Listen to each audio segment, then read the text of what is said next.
Good morning. Welcome back. I am Michelle Rom. It's been a while. I am Michelle Rom, and this is the Independent Fiber Farmer. And you can find me on YouTube and Instagram as the Independent Fiber Farmer. On Facebook, I'm just Michelle Rom, or the MJR's Equine and Fiber Farm. This is episode 11, and today is March 22nd. Yes, I have notes, because I have a lot going on and my brain is a bit squirrely today. Okay, so if you're still here, thank you.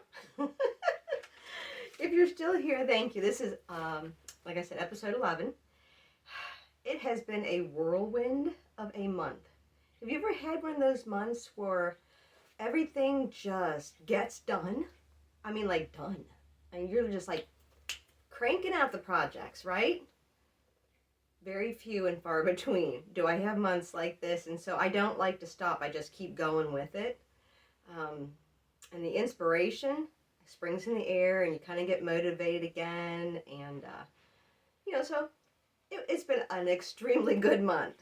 Like I said, this is March 22nd, so spring is officially here. Let's jump into what I've been doing now that you've heard me raving about all the things I've done. Okay, first, I had some old quilts, okay, from my grandmother. They were a bit too tattered to actually, well, I was afraid to use them. They were too tattered. I didn't want them sitting in a closet. I mean, she spent her time making them for them to hide in the back of a closet getting musty smelling. Okay, now nobody's enjoying those. So I come across probably a couple years ago. I think it's a woman on Instagram, Lancaster Lady. She makes fabulous quilted objects out of old quilts. Okay, so this is not my idea. Pinterest and YouTube, and Instagram. Yes, I am officially a social media junkie. There you go. So I got this idea to make the quilted coats, and I did. I made one for my mother and a couple for me. I love them so much. It's kind of like wearing a blanket, but you can get up off the couch and nothing falls off. Or you don't have to like run to the kitchen and get a cup of coffee and come back and hurry and cover up. You can just take the blanket with you. And they're so stylish, you can wear the blanket outside of the home, which I've done to the Folk Fall Foliage Festival there in Bedford, Pennsylvania. Got quite a few compliments on it. So I took a couple of mine that were just sitting in the back of the linen closet doing nothing. I either made them lap-sized quilts that were too small to go into bed, and I don't put them on my couch until I have company. I know. So they're just sitting there for like 10 years. So I made them into coats, and I can showcase them if I want, hanging them up around the house. I can wear them out of the house. Way more wear out of them. So let me show you what I've done. And I've done a lot. I've got a few more to go. Oh, I guess I'll share first. Well, the pattern I use, and it's called the Wild Onion Jacket. It is so easy, and it goes from small to like XXL. It's very easy to adjust that too. If you need to make it a little, like one more size bigger or a size smaller, you can go with it. It's very adjustable. It's called the Wild Onion Jacket. By Susan Con Italio. I probably butchered that, so I'm going to show you the front cover of the pattern. Okay, I'm pretty sure it's a paid-for pattern, so I'm not going to show you the pattern, but I highly recommend this one. You could even use like the Navajo blankets, anything wool, something that's not going to fray apart. You could use those, the wool blankets. I don't see why you couldn't, with a pretty binding on it. Now, I'm a bit whimsical. I am, I'll put this down for a minute. I am over the top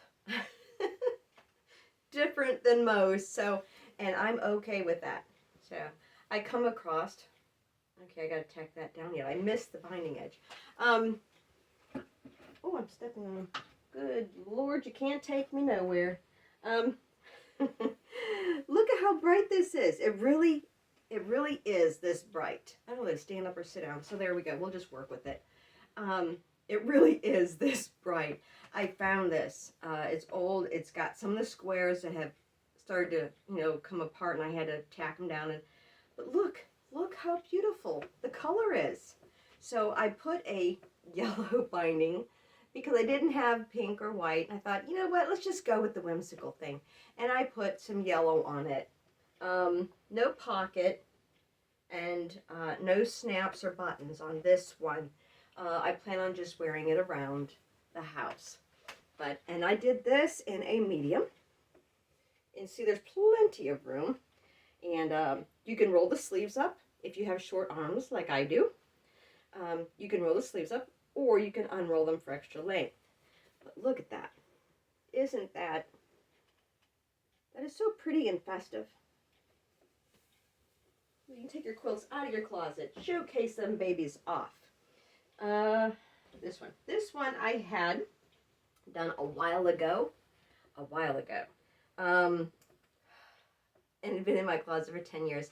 I just officially finished all the binding, and I put buttons on it. We're not going to zoom in on the buttons because I am not very good at making buttonholes. I do them by hand, and they're not perfect, not even close. But it's just me wearing them. And since no one paid me to do this, I'm good. But I promise you, this is 100% my quilt. If you can see all the ugly stitching inside. It's probably one of the first ones I'd done. I don't know if you can, yeah. I did it in a contrasting color, but so this is the wedding ring quilt and I cut all these pieces out by hand. A lot of work. All of this was done by hand. I sewed every one of these pieces. An old feed sack. I had to track down the old flower feed sacks. And I swear we'll get to the knitting part. I swear. Too much work to be sitting in the back of a closet. So I put on, I like high contrast. So I did a turquoise binding. And again, I roll the sleeves up, but you can unroll them if you want. No pockets. I have two big buttons. And this is a medium with plenty of room. Plenty of room. So, again, so many compliments on this one. Oh, and feeling very adventurous. Very adventurous. I gave this one a hood. Now, I didn't have a pattern for the hood. I did look at pictures, and so if I can see it most of the time, I can recreate it. But, oh, excuse me, my stomach's hungry. Did you hear that? I'll make it 1 hour without eating, I promise. I've got reserves. But, this one here, like I said, didn't have a pattern. I did the hood, and I kept trying it on, and I wasn't the crazy about the hood. So I had to take it off and put it back on a couple times, and it's still a little bit pointy, whimsically pointy, which I probably could play off if I put like a white pom-pom ball on it, just to make it whimsical, which I might do yet. I didn't roll the sleeves up, but you can. It's got, I would call it a country blue lining on it.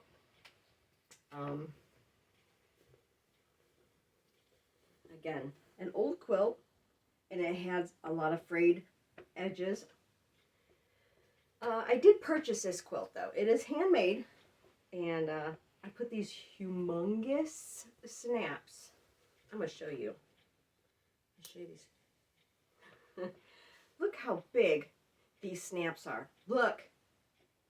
Holy moly, donut shop. Now, I inherited a treasure trove of craft supplies from my grandmother. We're talking a livestock trailer full. And those of you that don't know what a livestock trailer is, please Google it. We're farmers. We're homesteaders. We have a livestock trailer. And it's a trailer we had. I wasn't going to rent one when we had one. So, you know, it was cleaned out and went all the way to Ohio, loaded this baby down. I mean, it took me 2 weeks to go through this. Grateful? There are no words. 100%, 100% everything will be used eventually. Grateful? Beyond words. I definitely use everything. And unless it's item specific, I should never have to go to the store again. Unless I need large quantities of fabric, because I think most of Grandma, she redid period authentic Edwardian and Victorian dowels. So most of her fabrics are high dollar, but they're like in a yard or less. Occasionally I'll come across 3 or 5 yards of fabric. So if it's like a dress for me, I have to order. But as far as haberdashery goes, or spools of thread, needles, elastic, buttons, trim work, oh my word. I mean, and fabric, like 6 totes of fabric. I'll never be ungrateful, but I will use it all, and you'll get to see it. But there's this one here, which, this is a large. Okay, so this is big on me, but my daughter was trying it on, and she's the kind where if she really likes something, it's too uncool to tell mom you really like something she's making. But the sparkle in her eye and the lingering in the mirror for a second longer than she needed to be let me know that she liked it. So I made sure it was in her size, so she can wear it when it's uncool. Children. Okay, and this one here was a lap-sized quilt, which I purchased. Not enough quilt to do a jacket with sleeves. So I did a vest with a hood. Okay? And I didn't hide any of these ugly seams. Again, it's me. And I think it adds to the uniqueness, homemade quality, which I look for. That's how I know people do stuff. But with this hood, I cut more of the point out and rounded it more. And it's not as pointy, but I will do some more modification on the hood because I don't have a pattern for hoods. Please feel free to share if you have one. But this, oh, good Lord, my butterfingers today. Now, I did have to go and buy a zipper. Not that Grandma didn't have any. I do not know where they are. I looked all day for them. I sounded like a pack rat going through my craft room. And I know there's like 20 of them. Could not find them, so I had to go buy a zipper. Like I said, I've not had to buy any craft supplies in a while. And I had gone to Joann's. My husband took me to Joann's. An 18-inch metal zipper, because if I gotta put a zipper in, which I hate doing, it better last a while. And the plastic ones never seem to last a long time. They have their purpose, but I am rough on my stuff, so I needed metal. I like metal, that way it lasts a while. So I went and got a metal zipper, and it's probably not installed 100% the right way. I don't care. I did put a pocket on this one, deep enough to hold your cell phone or a little wallet. But this is just a little vest. I used the same pattern. I just cut off or, modified the sleeves gone. You just kind of play with it. Don't cut too much. Cut little by little, and then, pin it in place and try it on if you're going to use the same pattern to make the vest. And where you want the sleeves, because I have it's short between my shoulders and my neck. It's very short, and so the recommended size made me look like I had medieval football shoulders. So I had to cut them way back from my shoulders. So you're just gonna have to keep trying it on until it lays flat. on your shoulder for it to look good. And then I did this, not calico, well, a flower calico fabric Grandma had that matched for binding. I made some binding and put that on. But this will get a lot of use. It is super comfortable. It does not restrict your movement. Just a little added warmth. So that's all the quilted coats. Don't worry, I got more quilts out there. I have another one for my great-grandmother. I'm having a hard time cutting that up.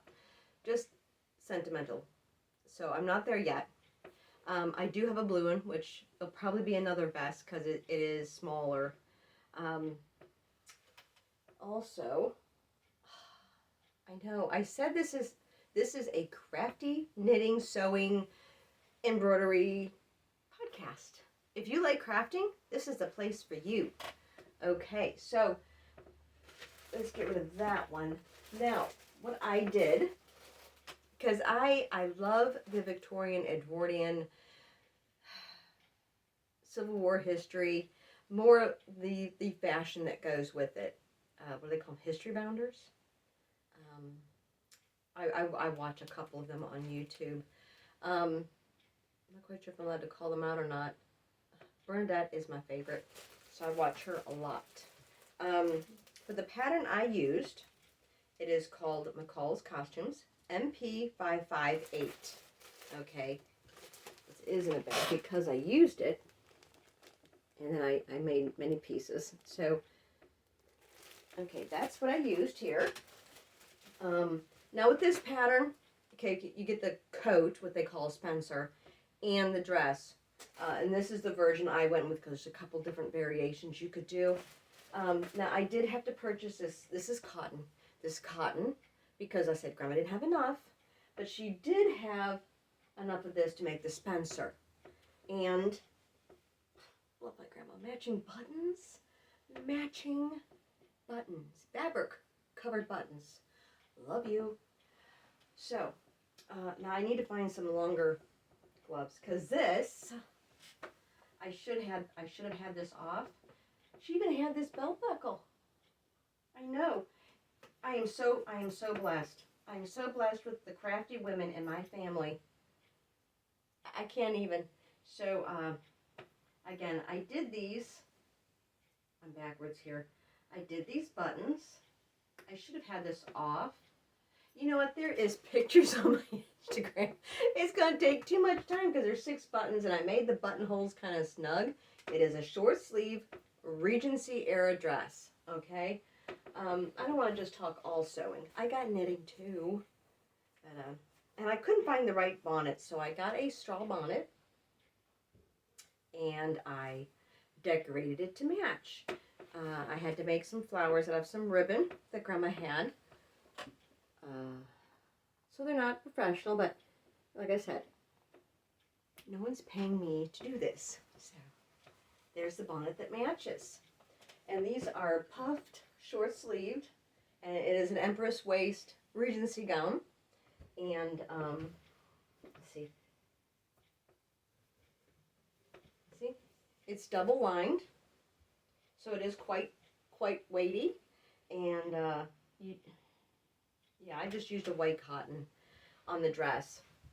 And for this, I used a floral cotton lining on the inside. Because this material frays so much, I had to anchor it to a cotton. Or it just, if you pulled too hard, it would just pull the seams. I don't care if you French seam them or not. Sweet Pea's trying to figure out how to get to me. Baby girl. Now, with that dress, I currently just iron the fabric. I have to make a chemise and a short stay before I can officially wear it and take pictures with it. And I found the perfect place in the historic Bedford, Pennsylvania area to do that. And I'm using the Laughing Moon Mercantile, 80s Regency and Romantic era, 1805 to 1840. Okay? Hopefully I have that done before next time. I'm not sure. The chemise I should have done. That won't take any time at all. However, the only thing I could find that Grandma had was some cream-colored cotton flour sacks. And there's 5 of them. So there's more than enough. And it was common to piece the gussets in and everything. So it's cotton. And that's what Grandma had bought it for. So that's probably what I'm going to use. And it's very sturdy fabric. They used to make dresses and stuff out of them. So very sturdy. And so maybe I should have that done. And maybe I'll have pictures posted on my Instagram or Facebook page before the next episode. That's my plans with that. Feel free to share any historic sewing tips or tricks, or you just want to show me your project. I'm fine with that. I think that's all the sewing I did. Okay, now on to the crochet. Excuse me. It's that time of year. A lot of pollen in the air. I finished it. There is pictures on Instagram of me wearing it. Look, there's one of my hairs. Of me wearing it. Super comfortable. Super comfortable. The one little drawback I found with this is that right here pulls. Right here where the boat neck is at the corner pulls. So I am going to take some stitches and kind of loop it just to reinforce that area, because it was pulling a little bit too much, and I just have a feeling it's going to rip that. It's really tiny thread though, so I suppose if you use something like worsted weight, it would be fine. But this is like sock weight, very, very thin sock yarn. And this is granny square, and I want to say 17 or 18 inch square. I measured it one time before I add on the bottom and the sleeves. Okay, and the sleeves are about halfway down the square, and then I was going to do a ribbed cuff, but now when I have it on the sleeves right there, but I can roll them back, and it's fine, since I'm not going to wear this while I'm planting my garden or anything like that. This will be fine. But even with the holes, it's a granny square, and this is all wool. This will have to be washed by hand. This is all wool. You can use acrylic. It's fine. In fact, the next one, I'm thinking of acrylic, so I can just throw it in the washer. It's warm. It's so warm. I just had a thin,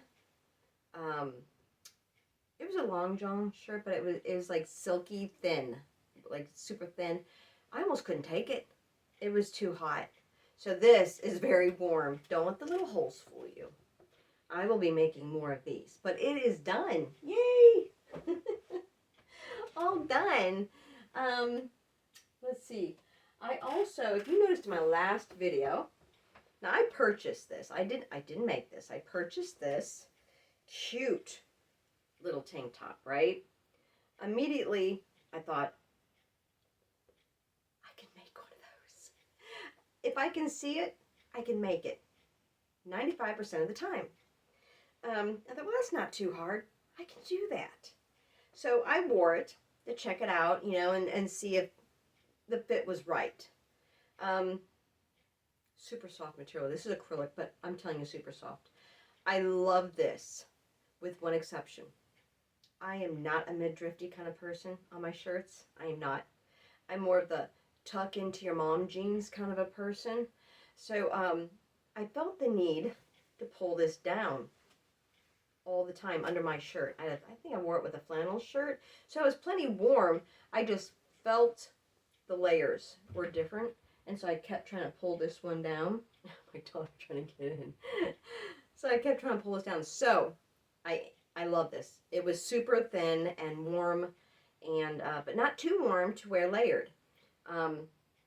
Cute little accessory. I'm just going to make it a wee bit longer, because like I said, I'm the mom jeans kind of person. So, and because I want to wear it during summer, I went through my stash. Yay, Stash Buster. And I found Sidar Denim Tweed DK. And this is Machine Washable Plus. And I had like, this is 50 grams, and I had like 5 of these. So more than enough to do this. Okay. In fact, each one has 186 yards. And this is 60% acrylic, 25% cotton, 15% wool. Okay, so not so bad. It's not hot though. It's not. Like I said, this is Sirdar denim tweed DK weight. So it's a little bit thicker, and this looks like it's done in a 4x2. Well, after the 1x1 rib on the bottom, about 2 inches, they did a 4x2 rib pattern, which I could do. But this being my mock-up, my trial, I wanted to make it as simple as possible.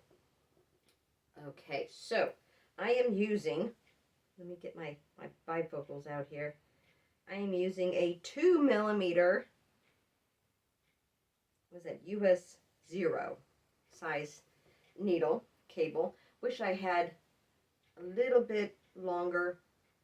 I am lacking long cables. Seriously, I am. But this is what I have done so far. And like I said, it's a different weight of yarn, so I'm kind of guessing on the stitches. Now I know this will grow when I block it. It will grow a little bit. So I did a 1x1 for 2 inches on the bottom, and then just plain knit. Just plain knitting until I reach the armholes, and then I'm going to decrease on the front, separate the front and back, and then decrease the front and back for the sleeve, the arms, and then I'll do a small, probably 6-row ribbing around the arms, and then the neckline across. But I'm going to try to follow that as much as possible in this. And you know what? It's blue. It's going to match like 98% of my wardrobe. I didn't even realize I liked blue that much until I started doing this podcast. Now this isn't my particular favorite shade of blue, but it will match dang near everything. And maybe I'll make a calf length skirt to go along with it in a pretty blue floral fabric I've seen on my shelf from Grandma with some buttons. I'm just saying, I seen it and I'm thinking that would look like a really cute outfit. So we'll see how much time I don't have. But that's where I am. And if it works out, I will write a pattern up for that, because I think undershirts like that are perfect for layering. Perfect for layering. It doesn't restrict your movement. Super soft, and this is going to be soft and machine washable. Did I mention that? Machine washable. I have so many handmade things. I can't show you my socks because I have not touched them. My cashmere socks. But they're constantly on my mind and it's starting to bother me, so I'll probably do a couple more rows on those. And if that wasn't enough, I may have spun some more yarn. All right, we have this huge hank of off-white, cream color, winter white, 2-ply. And I do overspin this a little because I like my solid wool, my virgin wool, to be sturdy. Very, very tight knit and sturdy, since I make mostly outer garments or socks with this. So I don't want the air to get through. You really don't have to make it that thick. If you're using wool, it'll hold. Oh, cat quake. Sweepy. Here we go. Cat quake. Sweepy. Oh, she's still doing it. Come here, baby. Come here, baby girl. Come here. Come here. I may have to go get her in a second. She's trying. I have a macrame plant hanging right behind my phone, and there's tassels at the bottom, and so she's kind of playing with those. She's such a kitten. 312 yards of wool, 2-ply. Another thing I like to do is vests. I know they're old-fashioned. I don't care. And I like to make my own because they're, again, no torso. I don't have a short torso. I have no torso. So the vest pattern that we get, they're too long. They're too long. I always have to shorten them, or I get a nice little wrinkle here that makes me look like I'm 10 pounds heavier around the midsection. Don't need any help with that. I quit smoking, so I'm eating everything. So, which I'm trying to balance out, by the way. I'm eating healthier snacks, sort of. So, 312 yards of cream-colored wool. I'm just saying a good dark chocolate candy bar with some sea salt. I don't think I can say no. I really don't. Dark chocolate, my Achilles heel right there.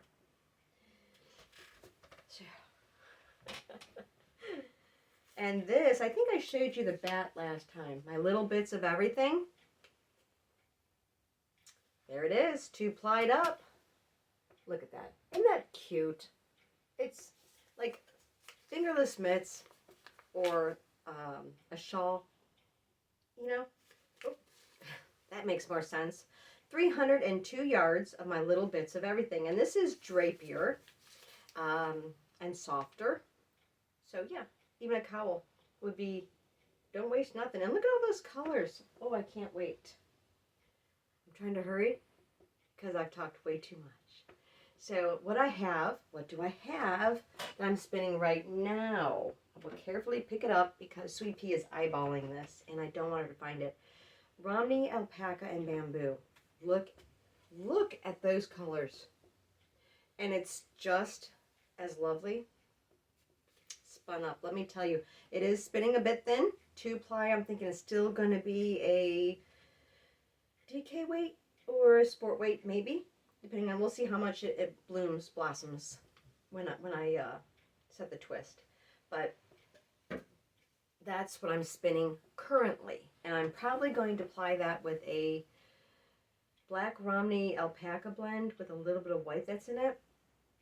Is what I'm probably going to apply that with. And I'll add that to my green stash of, because I'm doing a green project. Or I want to do a green project. We'll see.